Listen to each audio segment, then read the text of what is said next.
नेहा जी, आपका कफ दोष बढ़ा हुआ है, आपके केस सफेद हो गए हैं। नहीं। हाँ, मेरे बाल भी सफेद हो रहे हैं वैसे। हाँ, तो उम्र मैं कोई 16 साल की जवान लड़की तो हूँ नहीं कि मेरे बाल बिल्कुल काले घुंघराले रहेंगे। ब्रह्मचर्य का महत्व एक लड़के को ही पता होता है, लड़की को ये समझ में नहीं आएगा। वाह यार, क्या बोलूं यार, क्या बोलूं। ब्रह्मचर्य मानसिक होता है, इसका तुम्हारे लड़का लड़की से कोई लेना देना नहीं है। यार ये मुझे कमेंट समझ ही नहीं आया। पहली बात तो अगर आप ब्रह्मचर्य केवल मेल फीमेल बॉडी से रिलेटेड समझ रहे हो तो आपने ब्रह्मचर्य के कॉन्सेप्ट को नहीं समझा। ब्रह्मचर्य एक बहुत ही अलग कंडीशन है, ब्रह्मचर्य तक पहुंचा जाता है, ब्रह्मचर्य का प्रयास किया जाता है। इतने ज़्यादा सेक्सुअल और इन चीज़ों से भरे पड़े हैं, गलत इन्फॉर्मेशन से, और दिमाग के अंदर सेक्स को इतना दबा के रखा हुआ है कि फिर उसको सेक्स की एनर्जी इतने विकृत रूप में निकलती है। लोग गायों के साथ में, मुर्गियों के साथ में, कुत्ते का रेप तो कई बार आप लोगों ने न्यूज में सुना है। 7-10 पर आपने गलत जानकारी दी है, वीर में असीम शक्ति होती है। पहली बात तो यार मेरी रिक्वेस्ट रहेगी कि पूरा वीडियो देख लीजिए। और जो आप कह रहे हो ना कि वीर में असीम शक्ति होती है, अगर आप वीर का मतलब सीमेन निकाल रहे हो तो सीमेन में कोई शक्ति नहीं होती, इसमें कुछ भी कोई कैलोरीज लेवल नहीं है, इसमें कुछ भी एनर्जी नहीं है। लेकिन जो आप शक्ति की बात कर रहे हो वो होती है मानसिक। हमेशा ही डॉक्टर ने आयुर्वेद की जानकारी को ठीक तरीके से साझा करती है। बहुत ज़्यादा कॉन्फिडेंट है मैडम। कॉन्फिडेंट इसीलिए हूँ क्योंकि पिछले 10-12 सालों से केवल और केवल आयुर्वेद प्रैक्टिस कर रही हूँ। मुझे आयुर्वेद के ऊपर पूरा 100% वाला भरोसा है। और ये भी भरोसा है कि जो मैं पढ़ा रही हूँ वो सही है, लेकिन ये भी भरोसा है कि कई बार जो मैं पढ़ा रही हूँ वो आधा भी हो सकता है, क्योंकि आयुर्वेद शास्त्र इतना बड़ा है। चलिए आज की वीडियो में आपके कुछ कमेंट पढ़ते हैं जो आपने अलग अलग वीडियोस के नीचे किए हैं। इनमें से कुछ अच्छे कमेंट है, कुछ बुरे कमेंट है, कुछ सवाल हैं। देखते हैं आप लोगों ने क्या बोला है। ये सवाल है सुमन कुमार जी का। नमस्ते मैडम, आपने जो दवा मुझे दी, मुझे और मेरी पत्नी के लिए बताया था, उससे फायदा हुआ, मेरी वाइफ को बेबी कंसीव हो गया है।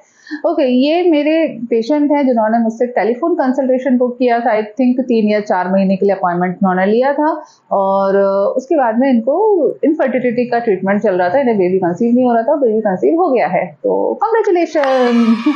और आप लोग मेरे मुझसे बात करना चाहें, टेलीफोन पर बात करना चाहें या ईमेल पर बात करना चाहें तो कर सकते हैं। उसके लिए आपको डायरेक्टली यूपीआई पे पेमेंट करना है और अपना सवाल पूछना है। लिंक आपको नीचे मिल जाएगी डिस्क्रिप्शन में। आशुतोष शर्मा लिखते हैं, आपकी व्याख्या गलत है। ओके, ये शायद सेक्सुअल टॉपिक वाली जो सीरीज है ना उसी से रिलेटेड है। वेग का प्रयोग किसी गतिशील पदार्थ के लिए किया जाता है, स्थिर वस्तु के लिए नहीं। ओके, ये कहना चाह रहे हैं कि जब व्यक्ति मैथुन क्रिया में रत है उस समय पर जो आवेग आता है, जो शुक्र का वेग आता है, उसको रोकना वेग कहलाता है। देखिए, इनका ये कॉन्सेप्ट सही है, इसमें कुछ गलत नहीं है, इन्होंने जो इंटरप्रिटेट किया वो सही है। लेकिन अगर आपने वीडियो ध्यान से देखा तो मैंने आपको विद रेफरेंस, विद चैप्टर के नाम से पढ़ाया था। वो चैप्टर का नाम क्या है? आचार्य चरक ने दिया था। उस चैप्टर का नाम क्या है? ना वेगान धारणीय अध्याय, मतलब वो वेग जिनका धारण नहीं करना चाहिए। उसके अंतर्गत उन्होंने 13 प्रकार के वेग बताए हैं, जिसमें शुक्र तो आता ही है, शुक्र के अलावा क्या आता है? छींक आती है ना, उद्गार आते हैं, जो डकार आ रहे हैं वो आते हैं। तो आपने सही चीज समझा कि जो वेग एक बार आने लगते हैं उसको रोकने का मतलब होता है वेग का निग्रह करना। लेकिन चूंकि शुक्र इतना ईजी नहीं है, मतलब आप केवल सेक्सुअल एक्टिविटी में रत हो और उस दौरान उसे रोक रहे हो, केवल उतना नहीं है, आपके दिमाग में सेक्सुअल एक्टिविटी चालू हो गई है, आपकी बॉडी के अंदर जो हार्मोन का इन्फ्लुएंस आना चाहिए था, आपकी बॉडी के अंदर जो ब्लड का एक फ्लो होना चाहिए आपके जेनाइटल ऑर्गन की तरफ, वो हो गया, आपके माइंड सेक्स के लिए प्रिपेयर हो गया है। उस दौरान यदि आप सेक्स की एक्टिविटी को रोकते हो तो वो भी वेग के निग्रह के अंतर्गत ही आएगा। क्योंकि मैंने कई बार बोला है कि आयुर्वेद में जब शुक्र की बात हो रही है या जब मैथुन की बात हो रही है तो केवल पेनिस और वेजाइना की एक्टिविटी नहीं होता है, वहां पर और 8 प्रकार के अष्ट मैथुन बताए गए हैं। आपने सेक्स के बारे में सोचा है और उसकी वजह से आपकी बॉडी के अंदर सेक्सुअल एक्साइटमेंट जनरेट हो चुका है, फिर आप उसे रोक रहे हो तो वो भी वेग निग्रह के अंतर्गत आएगा। यदि आप कुछ ऊट पटांग गलत मूवीज देख रहे थे, कुछ गाने देख रहे थे जिसमें अलग अलग प्रकार की भिन्न भिन्न स्त्रियां अपने अंगों का प्रदर्शन करके आपको एक्साइट कर रही थी और आपके अंदर एक्साइटमेंट आ गया है और आपके दिमाग में सेक्सुअल टेंशन चालू हो गई है, उसे भी आप रोक रहे हो तो वो भी वेग निग्रह के अंतर्गत ही आएगा। तो क्योंकि उन सारी चीजों में शुक्र का वेग भले ही निकल नहीं गया है, स्खलित नहीं हुआ है, लेकिन वो शुक्र का वेग तो चालू हो गया है। तो आपको आपने जो इंटरप्रेट किया वो बिल्कुल सही है, कुछ भी गलत नहीं है, लेकिन उसका ये और एक एक्स्ट्रा एक्सप्लेनेशन है, क्योंकि आपको ये समझना पड़ेगा कि वेग निग्रह केवल उसको रोकना बस नहीं है, स्खलन को रोकना नहीं है, ये शुक्र के निग्रह की बात हो रही है। और शुक्र निग्रह, जो वीर निग्रह हो रहा है, वो आपके दिमाग से रिलेट हो रहा है। अगर आपके दिमाग में सेक्सुअल विचार आ चुके हैं, बॉडी के अंदर सेक्सुअल अर्ज आ चुकी है, फिर आप उसे रोक रहे हो, तो वो शुक्र निग्रह, वेग निग्रह के अंतर्गत ही माना जाएगा। वैसे कमेंट के लिए धन्यवाद। मुझे ऐसे जो क्या बोलते हैं, अच्छे कमेंट होते हैं जो मुझे सोचने के ऊपर मजबूर करते हैं, और जो ऐसे देखकर लगता है कि जिन्होंने वीडियो देखा और उसके बाद उसको इंटरप्रेट किया, तो वो अच्छे लगते हैं, चाहे वो पॉजिटिव वे में आए चाहे नेगेटिव वे में आए। तो आप लोगों को कोई सवाल है तो प्लीज कमेंट करके जरूर बताइएगा। बेग नालकर जी, उन्होंने बोला है good practical approach and knowledge. Shri Krishna Janmashtami की आपको बहुत सारी शुभकामनाएं। आपको भी शुभकामनाएं। वीडियो थोड़ा लेट है, मैं लेट देख रही हूँ। भगवान श्री कृष्ण का आशीर्वाद आप पर हमेशा बना रहे। Thank you so much. और ब्रह्मचर्य से रिलेटेड, अब्रह्मचर्य से related definition, concept and confusion clear होने के लिए धन्यवाद। ओके, इनको वीडियो अच्छा लगा उसके लिए अच्छा है, थैंक यू। आप सूक्ष्म दर्शनी हैं, विचारशील है, मैं आपकी वीडियो प्राय देखता रहता हूँ। एक बात आपसे कहना चाहता हूँ, जो व्याकरण शास्त्र सम्मत है, ना तो ये योग है ना ही योगा है। पहले तो जो व्यक्ति योग को योगा बोले, मंत्र को मंत्रा बोले, तो उसके चक्कर में मत पड़ना, क्योंकि वो ना विदेशों से पढ़ के आया है, उसे भारतीय के बारे में नहीं। मंत्र होते हैं भाई, मंत्रा नहीं होता, योग होता है, योगा नहीं होता। बिना मतलब में एक एक्स्ट्रा ए लगा देते हैं अंग्रेजों को इन्फ्लुएंस करने के चक्कर में। यह योगा है, बिल्कुल सही है, सही लिखा है। योग मतलब उसमें ए लगता है पीछे, लेकिन उसका उच्चारण हिंदी में योगा नहीं होगा। सही लिखा है। जब आप इंग्लिश में लिखोगे तो YOGA ही लिखा जाएगा, लेकिन जब आप उसको पढ़ोगे तो आप योगा नहीं पढ़ोगे, ठीक है। योग अगर आप केवल इतना कर रहे हो तो उसके नीचे हलंत है, क्योंकि देखिए संस्कृत में क्या होता है, जैसे 3 होते हैं, पहला आ के नीचे एक हलंत होता है, फिर एक अ, फिर बड़ा आ, ये 3 चलते हैं। हिंदी में केवल 2 ही होते हैं, आ और आ, लेकिन संस्कृत में 3 होते हैं। एक छोटा आ होगा जिसके नीचे हलंत लगा होगा, जिसका मतलब होता है आधा अक्षर। तो अगर आप केवल योग लिख दोगे YOG, तो उसका संस्कृत हो जाएगा योग, तो आ के नीचे हलंत लग गया, तो वो गलत है। अगर आपने योगा लिखा, YOGA लिखा, लेकिन उसको प्रोनाउंसिएशन होगा योग, जैसे राम होता है तो हम रामा नहीं पढ़ते हैं। आयुर्वेदा पीछे ए लगा देते हैं, लेकिन वो आ नहीं पढ़ा जाएगा, वो आयुर्वेद होता है। वैसे मैं व्यक्तिगत रूप से संस्कृति कोई एक्सपर्ट नहीं हूँ, पर आपका जो कमेंट है बिल्कुल सही है। और thank you so much, thank you thank you thank you thank you. जब आप कमेंट वीडियो पढ़ के उसको एनालाइज करके उसमें फिर कमेंट करते हो ना, तो बड़ा मजा आता है, सीरियसली बड़ा मजा आता है। अगला सवाल है, waiting for the second part. Okay, M Khan ji ने, otherwise half knowledge is dangerous. ये बहुत सही है यार, हाफ नॉलेज। मुझे बहुत ज्यादा अजीब लगता है कि जब लोग, कई बार ऐसा होता है कि मैं वीडियो में वही बात बता रही हूँ, आपने भी कमेंट में वही बात लिखी हुई है, लेकिन आपने वीडियोस का स्टार्टिंग का आधा 1 मिनट का वीडियो देखा और उसके बाद में कमेंट कर दिया, तो कुछ समझ ही नहीं आता। फिर हाफ नॉलेज हमेशा डेंजरस होती है। प्रदीप जी ने लिखा है, मैम नाइस वीडियो, आपका तीसरा वीडियो के आने के बाद ही। ओके, ये नॉन तीसरे वीडियो ये क्यों भेज दिया, पर डाउट तो पूछा ही नहीं ना। चले, मुझे अच्छा लग रहा है कि आपको ये सीरीज पसंद आई, क्योंकि जब वो कोलकाता रेप कांड हुआ था ना, उसके बाद ये समझना बहुत ज्यादा जरूरी है कि अगर आप अपनी सेक्सुअल एनर्जीज को नहीं समझोगे और उसे गलत तरीके से इंटरप्रिटेट करोगे, गलत तरीके से उसको यूज करोगे, तो वो एक विस्फोट की तरह से अलग से निकलती है। मुझे भी कुछ दिन पहले सुनने में आया, मुझे नहीं पता ये कितना है, कि इंसान को छोड़ो, औरतों को छोड़ो, गायों का भी रेप होता है। लोग इतने ज्यादा सेक्सुअल और इन चीजों से भरे पड़े हैं, गलत इंफॉर्मेशन से, और दिमाग के अंदर सेक्स को इतना दबा के रखा हुआ है कि फिर उसको सेक्स की एनर्जी इतने विकृत रूप में निकलती है। लोग गायों के साथ में, मुर्गियों के साथ में, कुत्ते का रेप तो कई बार आप लोगों ने न्यूज में सुना है कि लोग कुतियों के साथ में, जो फीमेल डॉग्स होती है उनके साथ में बलात्कार करते हैं।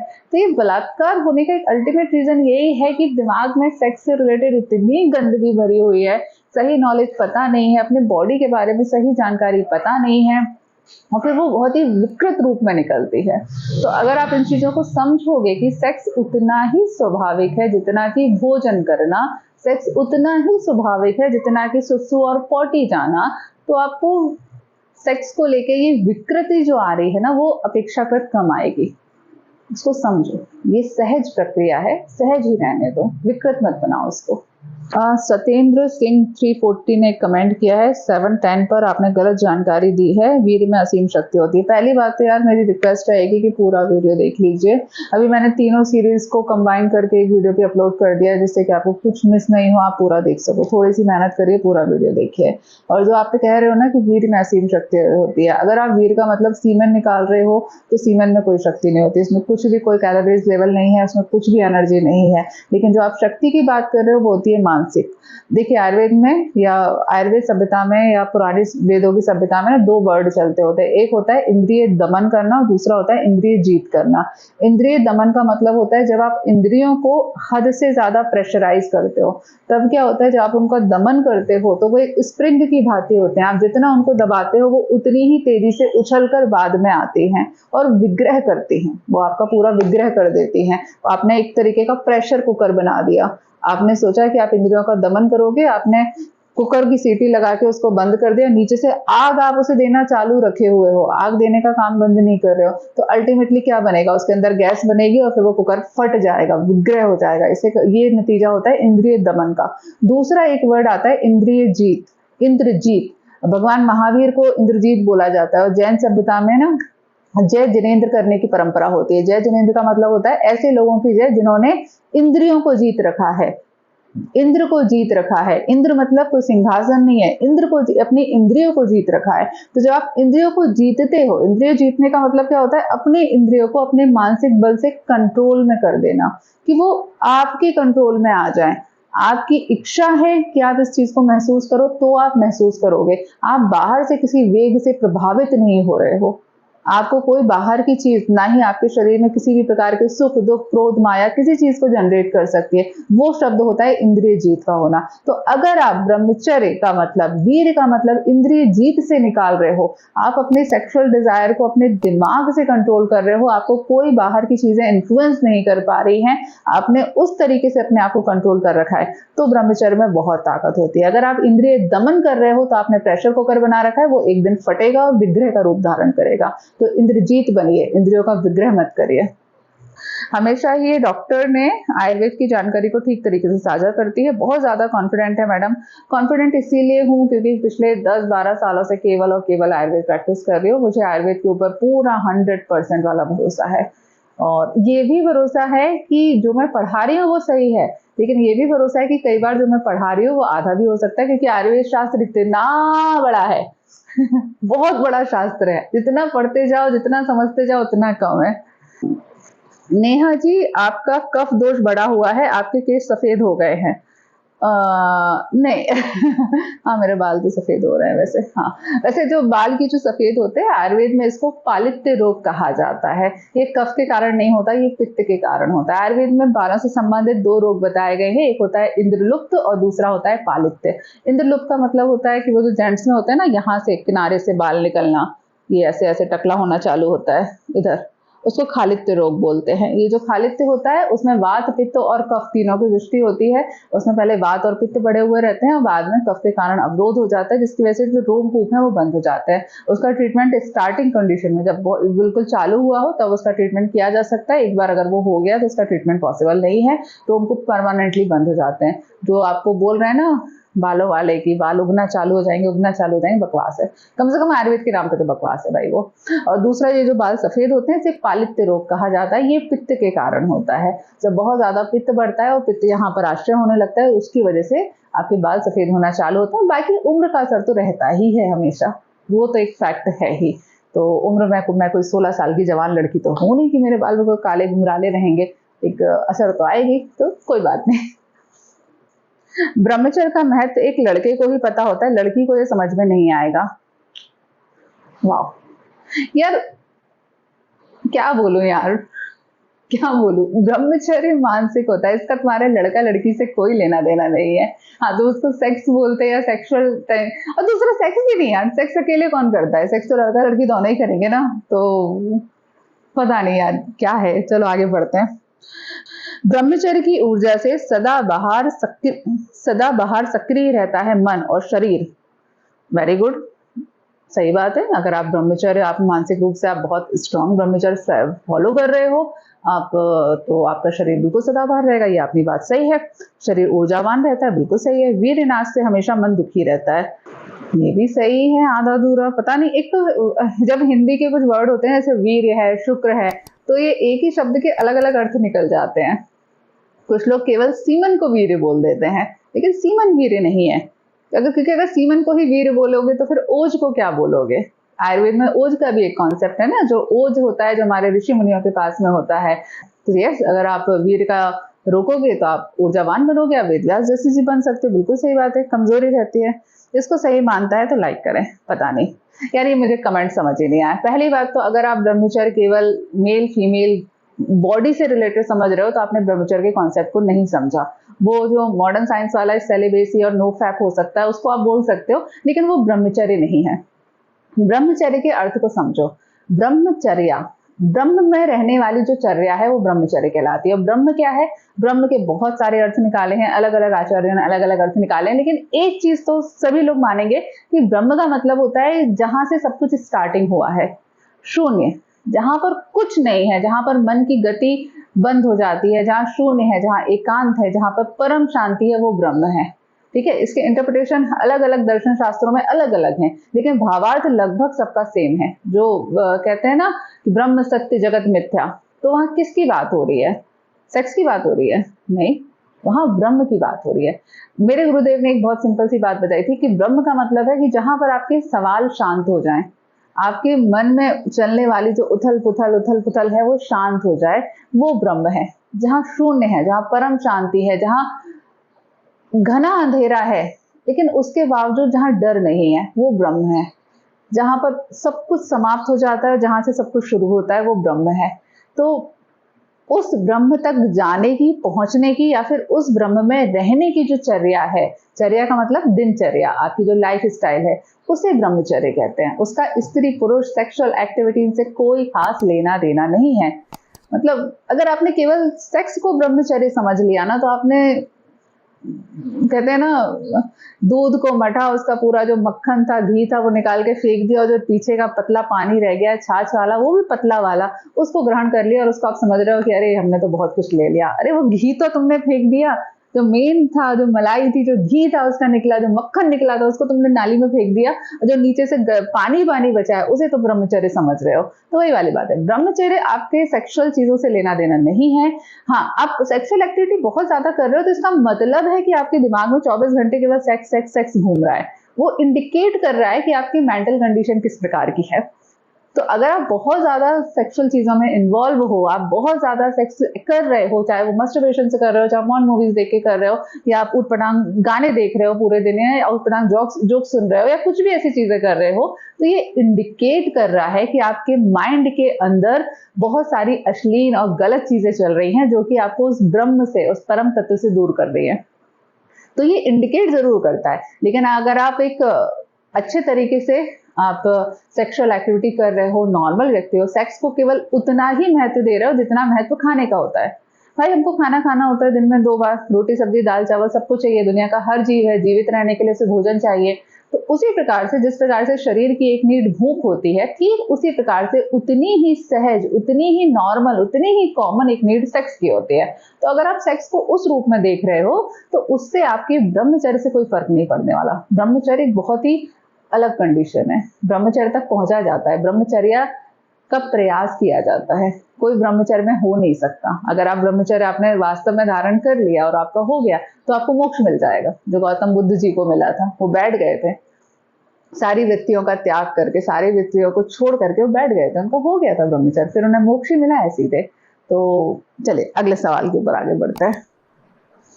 लास्ट है मेरे भाई का। ये मीत मेरे भाई हैं, भाई मतलब यूट्यूब से बने हुए मेरे भाई हैं।